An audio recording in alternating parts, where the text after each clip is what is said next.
అందరికీ నమస్కారం. జగన్ రెడ్డి పాదయాత్రతో చేసిన మోసాలు ఊరూరా వాడవాడ తిరుగుతూ నిరుద్యోగ యువతకు 2.5 లక్షల ఉద్యోగాలను కల్పిస్తానని మాయమాటలు చెప్పాడు. 5 సంవత్సరాలు పూర్తి అవుతున్న జాబ్ క్యాలెండర్ ఎక్కడ జగన్ రెడ్డి అని మేము అడుగుతున్నాం.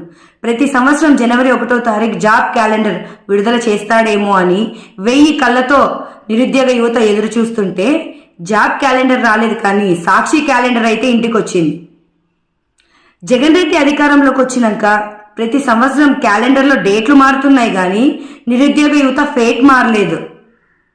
తెలుగుదేశం పార్టీ అధికారంలోకి వస్తే 20 లక్షల ఉద్యోగాలు, అంతేకాకుండా యువగలం పథకం ద్వారా ప్రతి ఒక్క యువతకు నిరుద్యోగ భృతి 3000 అందజేస్తానని చంద్రబాబు గారు మాటిచ్చారు.